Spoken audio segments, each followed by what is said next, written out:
My name is Jonah Nilsson, and I sing in a band called Dirty Loops. Are you married? Directly say to everybody. If I'm married,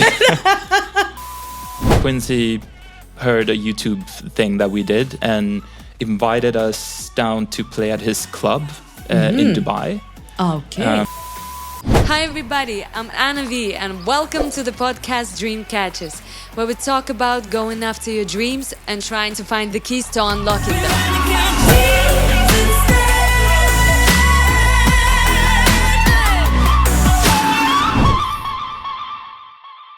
Welcome to Dream Catchers. Today's guest blew my mind first time I heard him. He's a solo artist and well known as the lead singer in the band Dirty Loops. It's my pleasure to have him with me today, so give it up for Jonah Nilsson.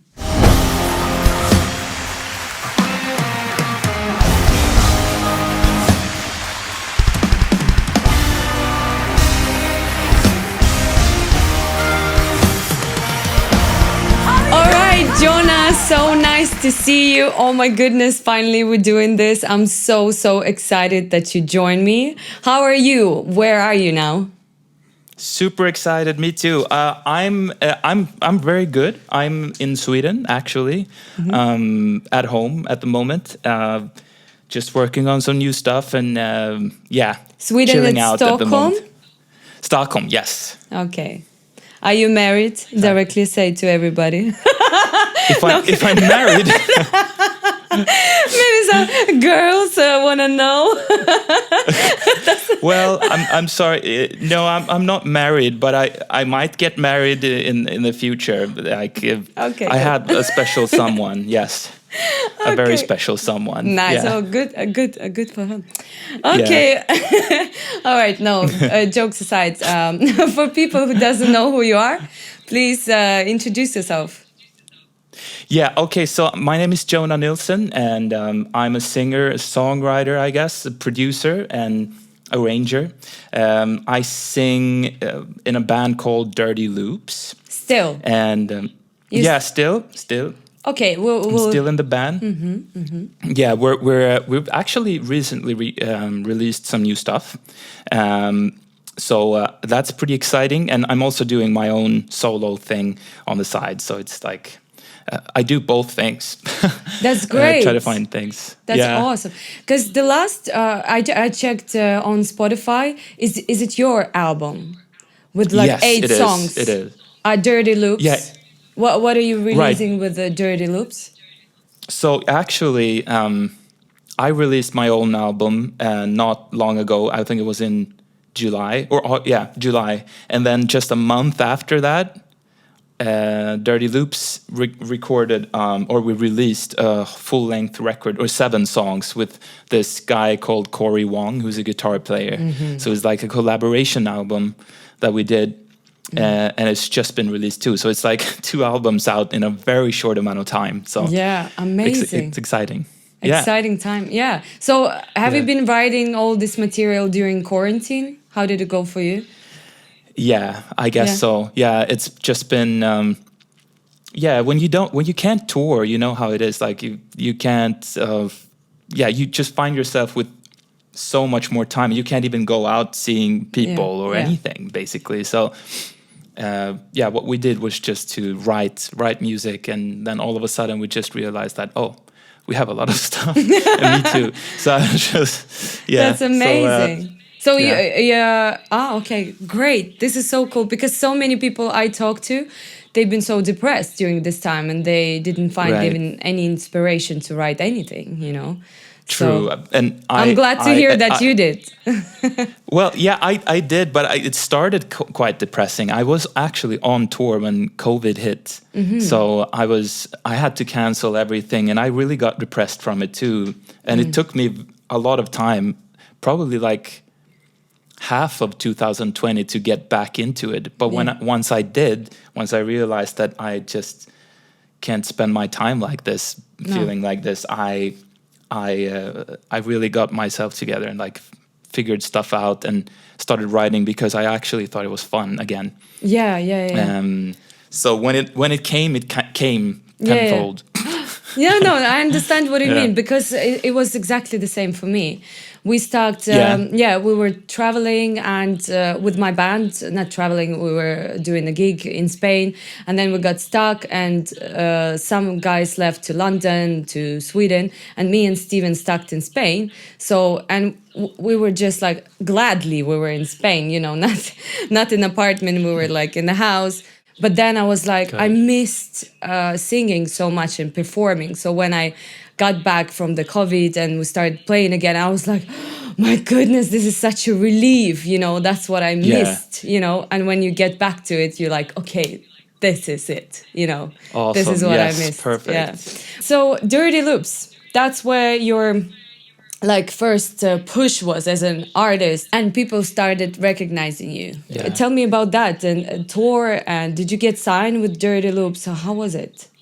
Yeah, it's quite a long time ago. We started off, we released our first video as a cover in 2010. So it's we were really, really small and young back then. And we just released it for fun, and all of a sudden it started getting a lot of views on YouTube. It was like when YouTube started first, like getting a lot of attention. And it's just from there we got a deal with David Foster, a producer in Los Angeles. And we signed also with our manager at the time was Andreas Karlsson, who used to be an Idol, I think, for as a jury in Sweden. Who's also written a lot of great songs in the 90s.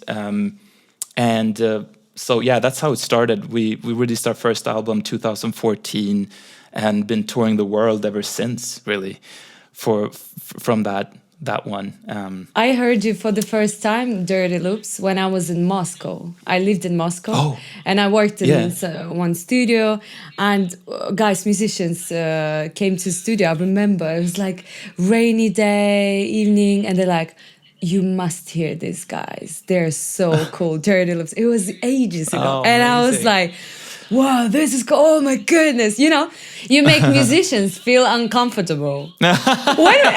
Truly. Because when I heard your video, I was like, damn, he's singing so good. Oh my goodness, he's playing this one.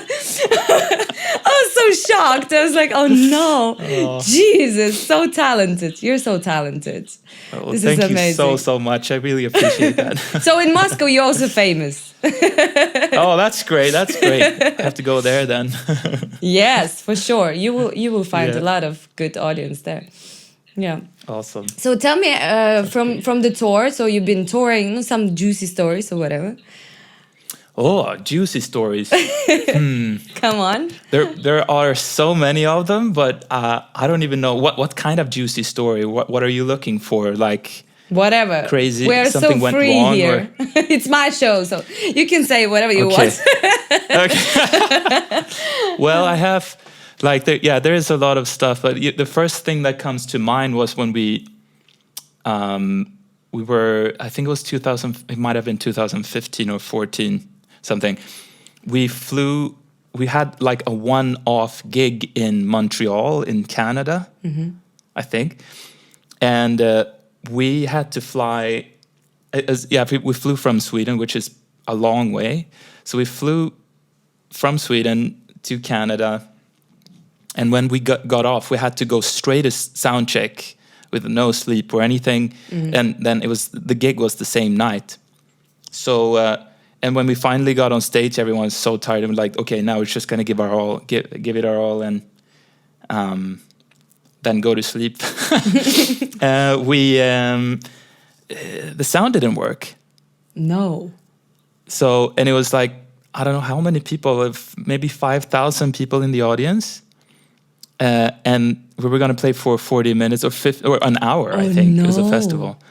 And the sound didn't work, and they did not get it to work. So we were like so awkward on stage for 40 minutes straight, just like... What did you do? We tried to... We actually, since it was so embarrassing and everything... Yeah, exactly. We actually played one song with like the worst, without hearing ourselves, and like there's like a tiny bit of sound, I think, in the PA system. So we didn't hear anything. It was like but they could hear catastrophe. you. They could hear you. I think they could hear us, yeah, but we just could not hear anything. Oh my goodness! Zero, like a crackling weird sound. And they're like, is that famous Dirty Loops? I don't think so. They're not so good. Yeah, they're not good at all. I'm getting the hell out of here. So that's one of those stories. And we just went home. Did you have this on recording, like on YouTube? Do you have it somewhere there? I don't think I haven't seen it on YouTube, but I'm sure someone must have filmed like part of it. 5,000 and everyone people, was obviously. so stressed. Yeah. Oh my goodness, this is crazy. I know some story. I don't know who told me this story, but because you're famous, obviously, in Sweden, about the jacket that you bought. It was some kind of jacket that was like super expensive that you paid and then you have to pay back. What was that? Oh, it might have been, it might have been some kind of, I'm not sure exactly which one it is, but it might have been something like that stylist bounced back. gave you a jacket and you're like, oh, great jacket, thank you. Is it a true story or no? Yeah, if it is the one I'm thinking about, it might be true, but I'm not entirely sure. It was many stories like that, yeah. Yeah, there actually are. So it might have been something that bounced back to us later that we had to pay for later or something that, yeah. But it might be. Okay, well, when you were touring, I guess you met so many famous people and everything. How was that? Like to get this connection and all of a sudden you're like, feel like, okay, probably this is it. You know, I'm going to just make so much money, be a star and do what I love. Like, how was that? Right. I guess like at least meeting people is like, it happened very quickly for us. Like when we got to LA, the first time we got there, like our biggest idols were crashing our rehearsal spaces. Like people that we looked up to our whole lives. We got to meet everyone. Like for example, it was like, for example, Toto, Brian McKnight. What? No. For example. No. Yeah, like things like that and. Things like that. You're so chill. I mean, what? You said, I saw Brian McKnight. Yeah, it was like he heard me. Yeah, but you know, it's surprisingly how quickly it gets like to your everyday life situation. All of these people used to. It's so incredible, and you're so grateful for it. But at the same time, it quickly becomes your life. Yeah. And so you can't like, you freak can't out first. Yeah, first. And then you freak out first. Yeah. And then it's just because it happens every now and then, and you actually can get a hold of people, and that you're friends with people that you looked up to. And they're like, it's just amazing to me. Yeah, and it just gets better that way. Like it. Who's your mentor? Who's your mentor? My mentor right now, I guess, is Quincy Jones, who I'm signed to right now. As he's my manager and the whole crew of Quincy Jones Productions. But I also had like David Foster. I was a great mentor to me. Andreas Carlson, who I worked with for so many years, is definitely a mentor of mine.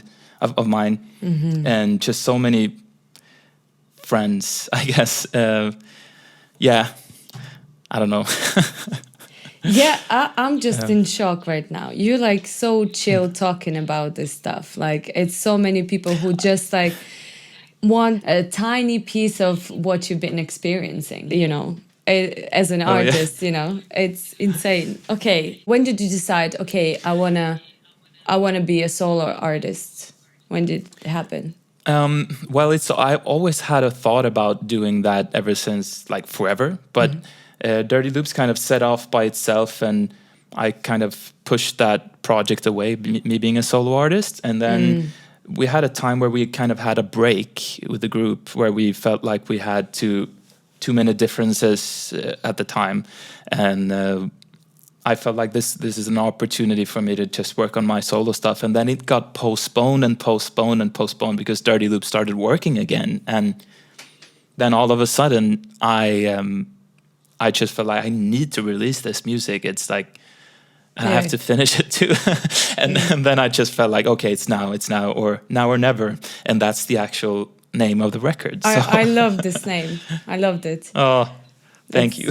It's very, it's nice ballads you have there as well. My goodness, your voice is just range. It's incredible.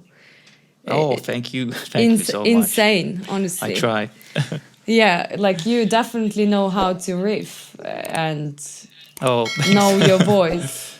Are you doing, for the singers who will watch this, are you doing any like special exercises for your vocal?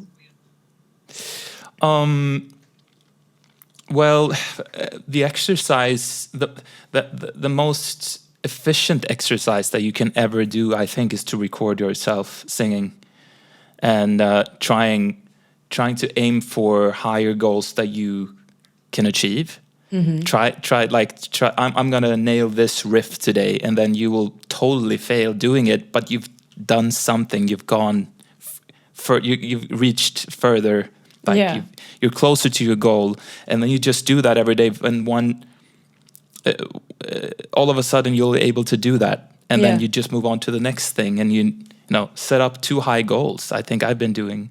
And are you playing and singing at the same time, or you just like playing, recording it, and then you sing in it, or you just listen like a gospel music, for example? I guess you've been listening to a lot of gospel.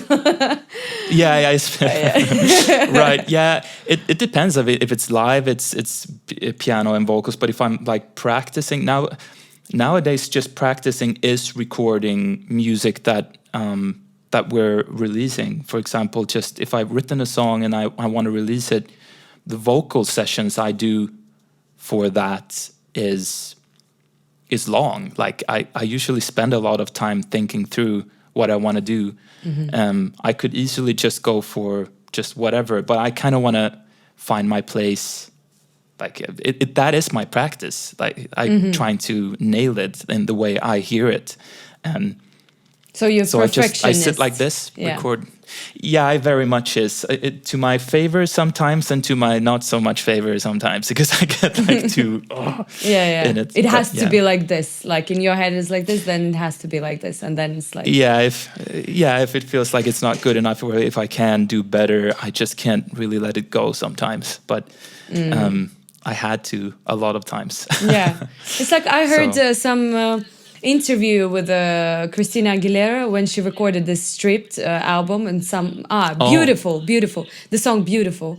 And when she's like did the first recording, just the first demo, and they're like, no, you have to keep this one. She's like, no, I can't. They're like, no, you have to, because there is like emotion behind it.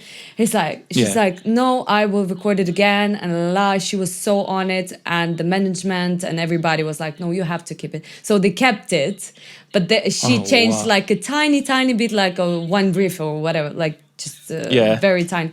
And then now she speak about it as like proudly, of course, that like, oh my god, I haven't, wow. Sometimes it is like that, but definitely, when you get a little bit of a distance to it, but that's interesting. What do you think is the key to success?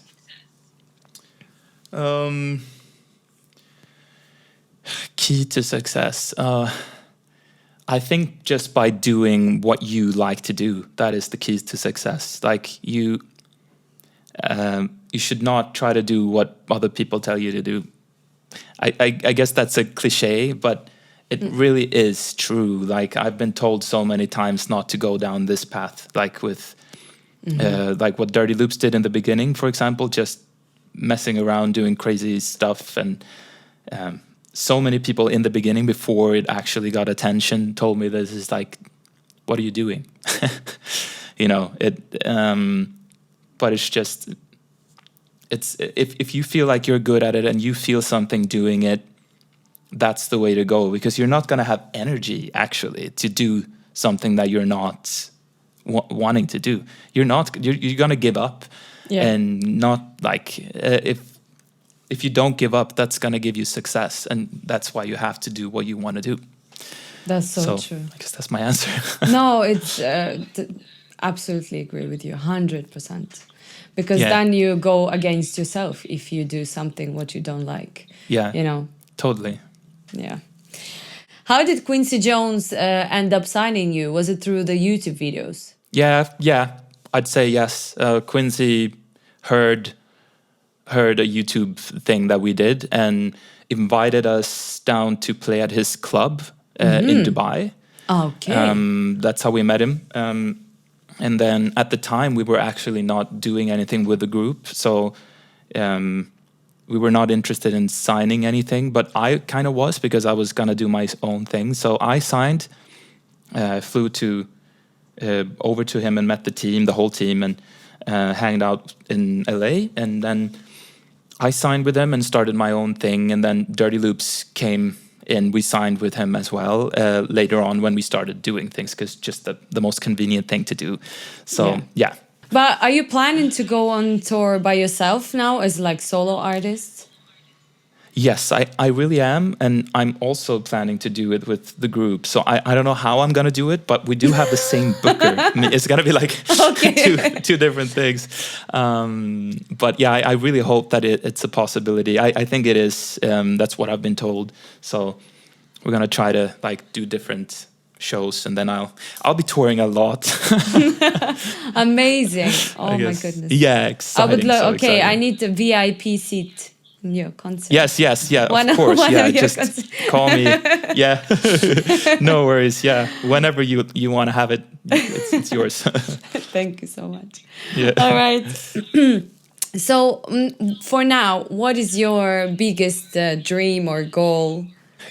I think it is to keep on doing what I've already been doing. I just like my main goal with why I'm doing music in the first place is to make people feel something, I guess, to reach out to people and to be of any sort of help. It actually can help people. It is like a thing for your soul. Music is like magic in a way. You can't really explain why you feel all these things. It's just not. That's why I love it so much, because it's just not explainable. It's some kind of magic, and chasing that, chasing magic, living in that sort of dream world is what I want to do, and to make other people feel what I like to, make them feel what I feel. Maybe that's just like a connection. And when people can write you and things like, your music has helped me, and I'm sure you've experienced similar things. Like, it's the best. It is the best feeling in the world. It really is, and just what keeps you going. There's this guy who recently reached out to me also, but he did a reaction video. You've seen reaction videos, I guess. He did a reaction video of one of the Dirty Loop songs, and he was so touched by it. And when I saw him react like that, it's just it's a vocal coach, or who? Vocal coach or no? He's not a vocal coach. I think he's a musician. And he's American, but he had this like genuine, wonderful reaction where he almost like was almost in tears, actually. And I felt, I just felt like this is what, like, that's why it's worth. Yeah. If I can do that with just him listening to something, like, how is that possible? That's just not explainable. It's cool. It's amazing. You're so free in your music as well. It feels like you don't have any like boundaries, like you're not in the box, and it's so amazing. Like it feels like you just go with the flow sometimes, like where it brings you, whatever, and you like, as a listener, I want to follow you, like, oh, this is interesting, oh, okay, he's going there, okay, oh, they go, oh my goodness, okay. It's like, it's nice. It's like a little, every song, it's like a little path that you want to follow with you. It's amazing. Amazing. Thank you so much. I guess Because I've seen Yeah, the it's- other reaction of the other guy who's a vocal coach, and he was like, you could see he was so jealous. He was like, "Oh my god, this riff, what?" And I was like, because I didn't know what to say, and I'm like, "Oh yeah, be jealous." If you could travel back in time, what tips would you give yourself? I'd probably try to tell me to not stress and relax a little bit more, because I've been way too stressed in some ways, which has been understandable because it's been very much like pressure and stuff in the future, in the past. But I would probably tell me to just relax and take everything like one thing at a time, and it's okay to not work yourself to death. And just, I would definitely tell myself to be more efficient and not like I used to work. Like I go up in the morning and just try to work and try to get it done until like sleep, till I fall asleep, and with no result because I was just stressed because I couldn't get it right. Yeah. I would just tell myself to like, don't do that, and just like be more like take the morning and work out or do something nice for yourself or something, and then get into it with full energy. Yeah. And then, stop working when it's like gets too intense for you and gather energy for the next day. Yeah. I've probably been able to save weeks of work if I would have done that. So that's a good thing I would say. Thank you for that. Thank you for sharing, because that's exactly how we feel sometimes. First thing what you can do for yourself, the best thing is just to step back, relax, and breathe. Like, just breathe. Yeah. Like, Yes. take a deep breath, chill, and think it through. Put it everything into, like, have a schedule, Good advice. you know? Yeah. And like, Great. Yeah.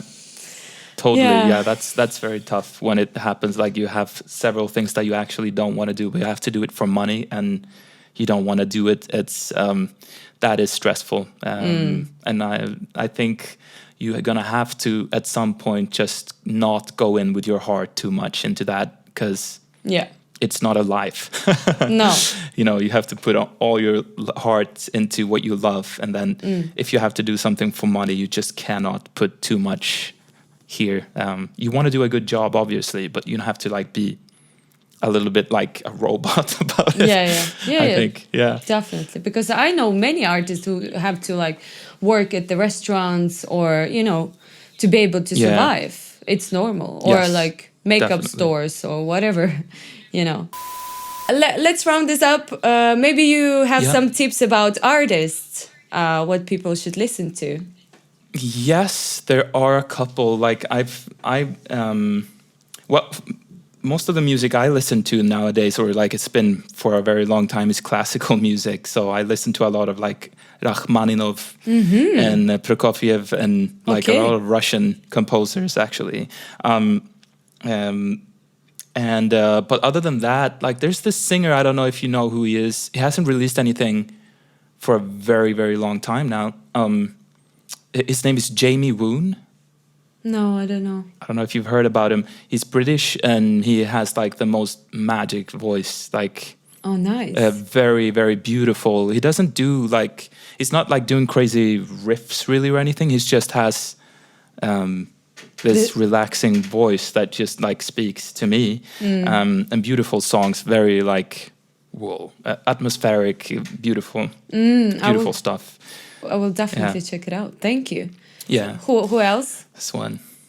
Then I'm a fan of like, I'm friends with them though. Like I'm a fan of Nowhere, like Lewis Cole and those guys. Like from they're LA based, and then Jacob Collier is a good friend of mine too. So we're like, you should listen to him, spreading the word. Yeah. That's what friends for. Yes, exactly. So, those artists definitely. And who's your favorite that's- gospel singer? I have like two go-to singers, and which is like Brian McKnight and Stevie Wonder. Yeah, of like I guess if you can put them in gospel, I guess they could sing crazy gospel things, especially both of them. I love Brian but those McKnight. are like my I love me too. his stuff. I love it. Love yeah. him. Amazing. So, Thank you so those much. two.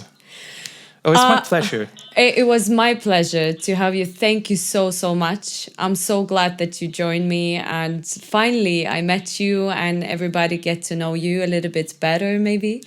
And Awesome. Yes. yeah, definitely guys, please check it out. Jonah and his stuff and Dirty Loops, and you guys incredible, so talented. Bless you. I wish you all the best on the tour, and keep yourself calm because we're the same. We're the same, getting stressed in the same way. So please make amazing music, and we're gonna continue listening to you. And thank you so much for joining me. Thank you so much for having me. It's been a blast. I really had fun. Great questions also. Thank you. All right. See ya. See ya. Thank you so much for watching. I hope you liked this episode. Please make sure to subscribe, the notification bell, thumbs up, and guys, comment below what you want to know more about. Maybe some artist you want me to invite, or producer, or whatever. Thank you so much. See you next time.